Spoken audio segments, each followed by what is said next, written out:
Hello साथियों, जय श्री राम, जय बालाजी महाराज की। आपका मेरे YouTube चैनल हनुमंत कृपा 0005 में स्वागत है।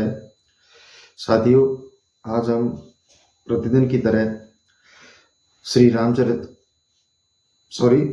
हनुमान चरित कथा के श्री हनुमान अंक के मूल पाठ श्री रामायण महामाला के महारत्न श्री हनुमान जी पर आज चर्चा करेंगे। आप उसको श्री हनुमान चरित के कथा पाठ को आप श्रवण कीजिए, शांति से आप सुनिए और इसका आनंद उठाइए। अब मैं प्रारंभ करता हूँ। श्री गुरु चरण सरोज रज, निज मन मुकर सुधार, बरनहु रघुबरो बिमल जसो, जो दायक फल चारे। बुद्धिहीन तनु जान के, सुमिरो पवन कुमार, बल बुद्धि विद्या देहु मोहे, हरहु कलेश विकार। सियावर राम जय जय राम। बोलो सियावर रामचंद्र की जय। अब हम साथियों प्रारंभ करते हैं। आप चित्त लगाकर इसे श्रवण करिए।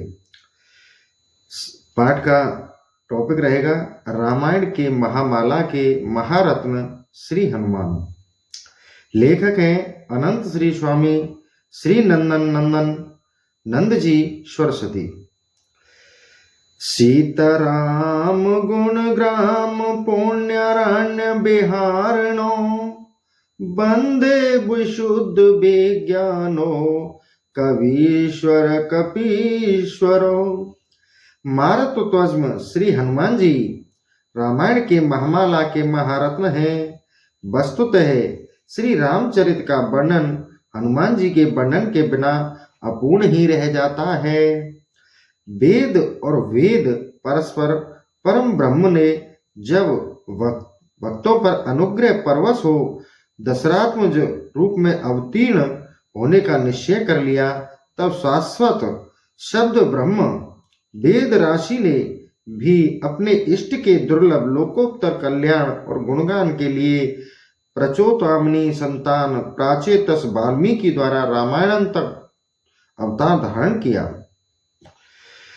वेद वेदे परे पुंस जाते दशरथात्मजे, वेद है प्राचेत सदा शीत साक्षात् रामायणम तो न। भारत में निवास करने वाले प्राय सभी प्रमुख लेखकों एवं ऋषि मुनियों द्वारा श्री राम कथा मंदाकिनी में आह्वान किया गया है। अतः वेद संहिता, उपनिषद, पुराण, इतिहास, महाकाव्य, खंड काव्य, नाटक आदि साहित्यिक कृतियों में प्राय श्री रामचरित का वर्णन है, किंतु उन सब का मूल स्रोत वैदिक भाग छोड़कर शेष सब का आधार विश्व की साहित्य श्रृंखलाओं में केवल आर्ष कृति वाल्मीकि रामायण आदि काव्य ही है। रामचरित मृत का प्रभा व्यास, अगस्त, याज्ञवल्क्य, भारद्वाज, काव्यसुंडी, शंकर आदि महाविभूतियों द्वारा पुराण निमगागम में प्रसिद्ध, तथापि अन सब में प्रमुख प्रामाणिक वाल्मीकि रामायण ही है। भारत एवं जावा, यवद्वीप, बाली, सुमित्रा तथा सुदूरवर्ती पाश्चात्य क्षेत्रों में जापान, अमेरिका, चीन, पेरू, मैक्सिको आदि देशों में श्री राम कथा किसी न किसी रूप में अवश्य मिलती है और श्री राम कथा अनुसंधान करने वालों आधुनिक विद्वानों ने अनेक तुलनात्मक उद्धरण भी दिए हैं, किंतु उन साहित्यिक अनुसंधानों में कुछ ईसाई फादर कामिल बुल्के आदि ने दूसरे वेदों के आधार पर कुछ विकृत करने अथवा वाल्मीकि रामायण के वर्णनों को कहीं प्रशिक्षिप्त, कहीं असंगत और अप्रमाणिक कहने का साहस भी किया है। अब सब मिथ्या प्रयास दुर्भावनापूर्ण है और भारतीय तथा विशेषतः आर्य इतिहास को विकृत रूप देकर ईसाइयत को प्रचार का एक सूत्रपात मात्र है। वस्तुतः किसी देश में किसी भी भाषा की श्री राम कथा आदि कवि वाल्मीकि द्वारा वर्णित श्री राम कथा केवल छाया चित्र मात्र है। उन सब का प्रमाणाधार केवल वाल्मीकि रामायण है और जहाँ भी वर्णन वेद है वहां वह उनकी भ्रांति मूलक अथवा दुर्भावना प्रेरित वृत्ति का ही परिचायक माना जाएगा।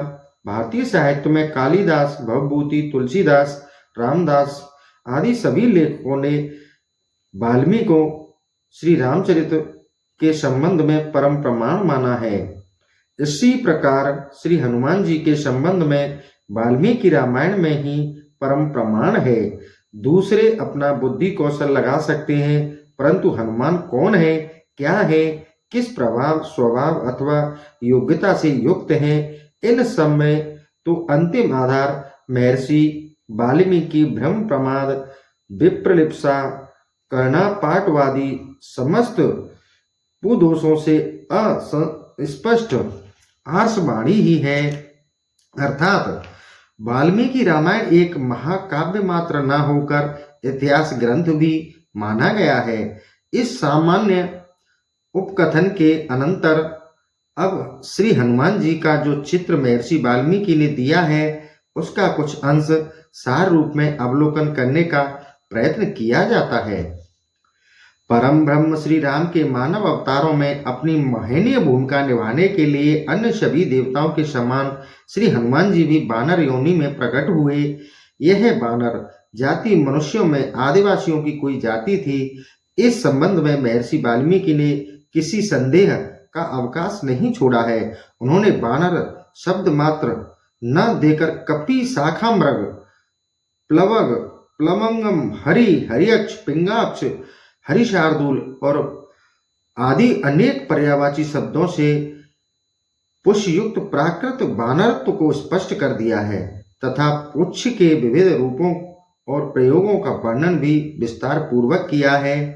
महर्षि वाल्मीकि ने प्राय सर्वत्र श्री हनुमान जी की बुद्धि प्रखरता की प्रशंसा की है और उन्हें बुद्धिमताम, वर्षितम आदि विशेषण से सम्मानित किया है, किंतु भगवान श्री राम के प्रथम मिलन में वास्तविक कपि के रूप को छिपाकर बिच्छू रूप धारण करने की भूल को उन्होंने कह ही डाला। कपि रूपम परित्यज्य हनुमान मारुतात्मज बेक्षु रूपम ततो भेजो शठ बुद्धितया कपिह। वाल्मीकि रामायण का ये श्लोक था साथियों। इसका अर्थ हम आगे करके चलते हैं। कपि स्वभाव की शठता को कहे बिना महर्षि ने न रहा गया, जो आगे सब जगह हनुमान जी को बुद्धि की प्रशंसा ही करेंगे।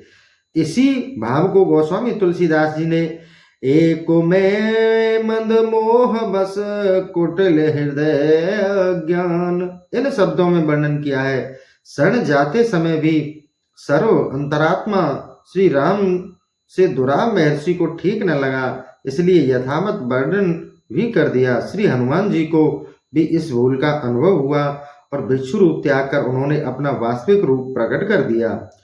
प्राप्तो अहम प्रेषित स्तने सुग्रीवेण महात्मना राज्ञा वानर मुख्यानां हनुमान नाम वानरः तस्य माम सचिवं वित्तं वानर पवनात्मजम्। वानर शरीर में रहने के कारण कभी कभी वानर प्रकृति भी प्रस्फुट उठती है। इसके प्रदर्शन वर्णन पर समय समय पर वाल्मीकि ने किया है। जैसे जब लंका में रावण के अंतःपुर में मंदोदरी को देखकर हनुमान जी को सीता दर्शन का भ्रमात्मक आनंद हुआ, तब तत्काल कपि प्रकृति फूट पड़ी। आस्फुटयामास चचुम्बुंचम ननंदम चिक्रकीड़ जगो जगाम स्तंभान नरोहन निपात भूमो निदर्शयन स्वामाम प्रकृतिम कपीनाम।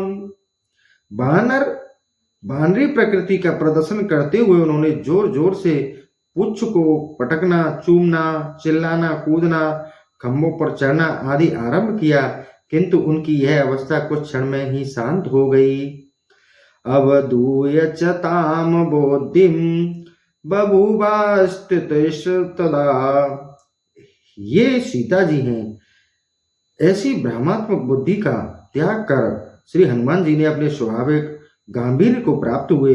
इस प्रकार जानकी जी का अशोक वाटिका में दर्शन करके भी वे चिंताग्रस्त हुए। उस समय उनका स्वाभाविक तेज उद्बुद्ध हो चुका था। अतः यक्षराज जामंत के स्थायित्मक उद्बोधन के साथ साथ हनुमान जी बढ़ते गए। यह केवल मनोवैज्ञानिक प्रभाव मात्र नहीं, प्रत्युत अमोघ ऋषि शाप की निवृत्ति मात्र है, जिसे महर्षि वाल्मीकि ने स्पष्ट किया है। अमोघ शाप शापस्तु दत्तो अस्य मुनिभ्यः पुरा, न वेत्ता हि बलं सर्वः बली सन्निरमर्दनः। इसी अमोघ शाप के फलस्वरूप हनुमान जी सुग्रीव के साथ बाली के भय से इधर उधर भागते रहे। अंत में ऋषिमुख पर्वत पर मतंग ऋषि द्वारा बाली के शाप का ध्यान भी सुग्रीव को श्री हनुमान जी ने ही दिलाया। जहां श्री राम मिलन पर्यंत ये सब निश्चिंत रहते थे। बुद्धि कौशल ज्ञान विज्ञान बल पराक्रम और कार्य सिद्धि के भंडार श्री हनुमान जी पद पद पर अलौकिकता का परिचय देते रहे। महारत्न श्री हनुमान के गुणों का वर्णन भी महर्षि वाल्मीकि के आधार पर बहुत विस्तृत है। एक सीमित लेख में अंततः समुद्र के कुछ सीकर कण अथवा कुछ सीप मात्र ही दिए जा सकते हैं। अग्नि साक्षिक श्री राम मैत्री सुग्रीव के लिए श्री हनुमान का ही वरदान है। वर्षा ऋतु के 4 मास बीतने पर भी सुग्रीव रूमा और तारा के साथ मधुपान में लीन रहे। उस समय भी उनका उद्बोधन हनुमान जी ने किया। समुद्र तट पर वानर दल के पहुंचने से पूर्व स्वयं प्रभा के दर्शन अनंतर सुग्रीव के विरुद्ध अंगद आदि वानरों के प्रलाप करने पर श्री हनुमान ने अंगद जी को सामाधिक प्रयोग से मार्गदर्शन कराया, किंतु तब तक हनुमान नाहावेदितो देवो भुनक्ति के सिद्धानुसार अपने वास्तविक स्वरूप में अपरिचित थे। जब समुद्र तट पर संपाति द्वारा अशोक वाटिका और सीता का पता बता देने पर भी वानर दल अपने सामने अनंत मकर जसाकीर्ण बौनालय सागर को देखकर हतप्रद हो रहा था, तब जामंत के द्वारा श्री हनुमान जी के वास्तविक रूप का उद्बोधन करने पर हनुमान जी वानर वीरों से अपने अद्भुत उत्साह का वर्णन करते हुए कहते हैं, जैसे अमोघ राम बाण धनुष से छूटकर लक्ष्य पर पहुंच जाते हैं, वैसे ही रावण पालित लंका में जाऊंगा। यदि जनकात्मजा को वहां न देख पाया तो इसी वेग से स्वर्ग को जाऊंगा। यदि वहां भी सीता दर्शन नहीं हुआ तो राक्षस राज रावण को ही बांध लाऊंगा अथवा रावण सहित लंका को ही उखाड़ कर ले आऊंगा। किसी भी तरह सब कार्य पूर्ण करके ही सीता सहित आऊंगा। लंका में प्रवेश, सीता अन्वेषण, लंका भ्रमण तथा अशोक वन का मार्गण, ये सभी अद्भुत साहस और सूक्ष्म बुद्धि के परिचायक हैं, परंतु सीता संभाषण की समस्याओं की विकट बताई गई। इस चिंतन को भी वाल्मीकि ने वानर चिंतन ही बताया।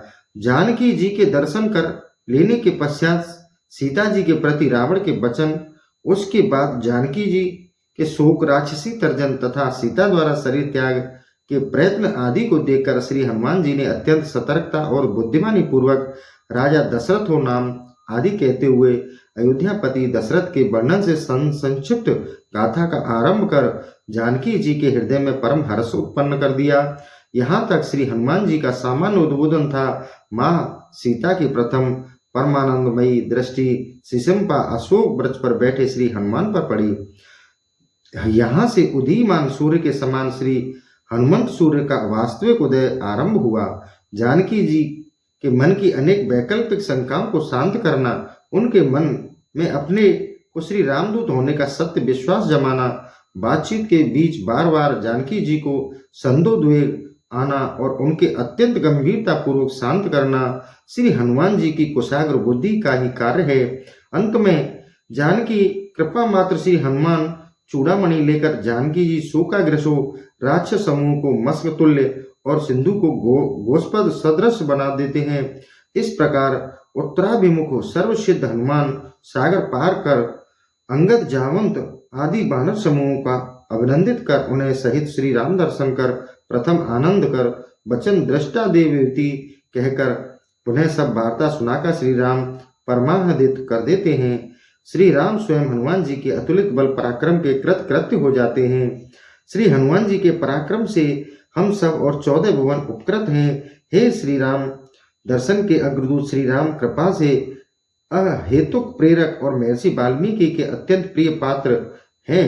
रामायण महामाला के महारत्न और श्री राम भक्तों के अनन्याश्रय हैं। उनके गुणानुवर्णन प्रयास आकाश अवगाहन के समय आत्म साहस परीक्षण है। इसमें सभी वस्तुतः श्री हनुमान जी की कृपा ही सहायक है। तो साथियों, अभी जो संत थे नंदानंद जी महाराज, उनके द्वारा रचित ये पाठ था। इसमें श्री वाल्मीकि जी द्वारा रचित रामायण में जो हनुमान जी के चरित्र का जो वर्णन किया है, वो उनके कुछ श्लोकों के द्वारा उन्होंने यहाँ स्पष्ट किया है कि उनका जो व्यवहार था, उनका जो चरित्र था, वो किस प्रकार था रामायण के काल में। तो वो इस पाठ के माध्यम से उन्होंने उनके चरित्र को यह प्रेषित किया है। तो साथियों, उनका चरित्र हनुमान जी का बहुत ही सुंदरतम है। अब हम दूसरे पाठ की तरफ चलते हैं। इन्हीं का दूसरा पाठ था, एक सेकंड, हनुमान जी का अवतरण। हनुमान जी के अवतरण से संबंधित है। अब हम इसको आपको पुनः प्रारंभ करके सुनाते हैं, आप इसे चित्त लगाकर सुनिए। हनुमान जी का अवतरण लेखक हैं पूज्य श्री श्रीधराचार्य जी महाराज झालरिया मठ। इन्होंने ये लिखा है हनुमान जी के अवतरण के बारे में, और मैं श्री हनुमान जी के अंक के माध्यम से आपको ये पाठ सुना रहा हूं। इसे चित्त लगाकर आप सुनिए। भारतीय शास्त्रों में श्री हनुमान जी के वातात्मजय या वायुपुत्र बताया गया है। श्रीमद् रामायण के बालकांड में महर्षि वाल्मीकि ने भी ब्रह्मा के द्वारा देवता को आदेश दिलाया कि भगवान विष्णु आप लोगों की प्रार्थना से मनुष्य रूप धारण कर दशरथ के पुत्र होकर रावण का वध करेंगे। सब देवता उनकी सहायता के लिए पृथ्वी पर अपने अपने अंश से ऋक्ष, बानर आदि योनियों में अवतार ग्रहण करें।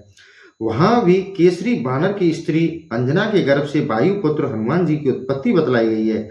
स्कंद एवं भविष्य उत्तर पुराणों में भी कथा आती है कि केसरी की पत्नी अंजना अनपत्य दुख से दुखी होकर मतंग ऋषि के पास जाकर रोती हुई कहने लगी, मुने मेरे पुत्र नहीं है, आप कृपया पुत्र प्राप्ति का कोई उपाय बतलाइए।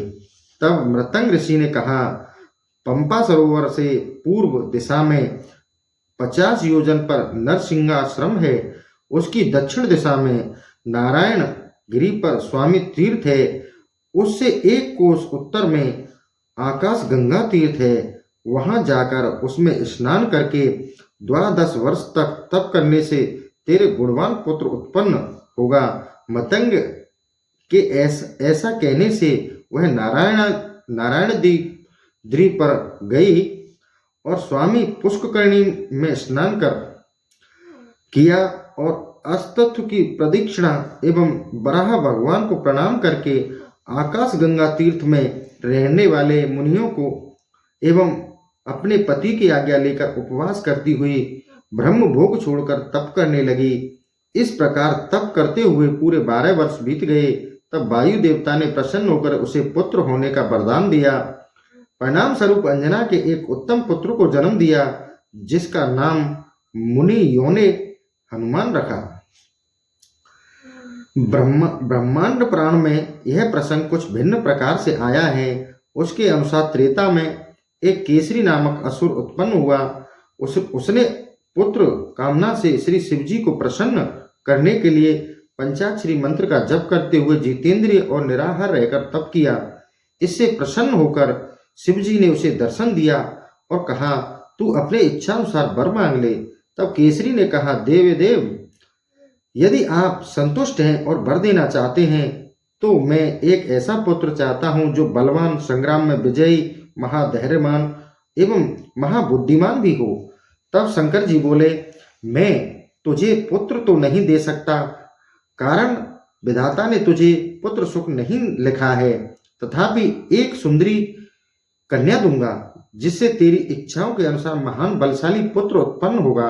ऐसा कहकर श्री शंकर जी अंतर्ध्यान हो गए।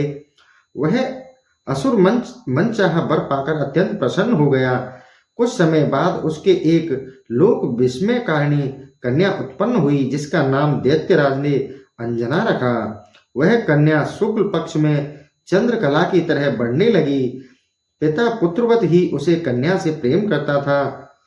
वह अपनी सम्यक वयस्क लड़कियों में जब खेलती थी, तब उसको देखकर उस दैत्य की आंखें हर्ष से विकसित हो जाती और वह तृप्ति का अनुभव करता। इस तरह समय बीतता गया। एक बार केसरी नामक वानर ने, जो बड़ा पराक्रमी और वानरों में श्रेष्ठ था, उस कन्या की याचना की। तब दैत्यराज ने बड़ी प्रसन्नता से उसे वह कन्या दे दी। केसरी इच्छा अनुसार रूप धारण करने वाली अंजना के साथ आनंद से क्रीड़ा करने लगा। इस प्रकार बहुत समय बीत गया। अंजना के कोई पुत्र नहीं हुआ। एक बार धर्म देवता पुलक जी वन नीच स्त्री का रूप धारण कर वहां आए। उनके एक हाथ में बेंत तथा दूसरे हाथ में एक सूतली। वह स्त्री जोर जोर से यह आवाज लगा रही थी कि किसी को अपने भाग्य के विषय में प्रश्न करना हो तो करे। उसके भाग्य क्या लिखा है मैं बता दूंगी। इस प्रकार सबके हाथ की रेखाएं देखती है और उन्हें फल बताती है। और अंजना के पास पहुंची, तब अंजना उसको सुंदर आसन देकर बैठाया। सुवर्ण पात्र में मुक्तिक रूपी तंडुल उसके सामने रखकर उसको सभी प्रकार से संतुष्ट करके पूछा, देवी, मेरे भाग्य में पुत्र सुख है या नहीं? सत्य सत्य कहो। यदि मुझे एक बलवान पुत्र हो जाएगा तो मैं तुम्हें तुम्हारे इच्छा अनुसार सब कुछ दूंगी।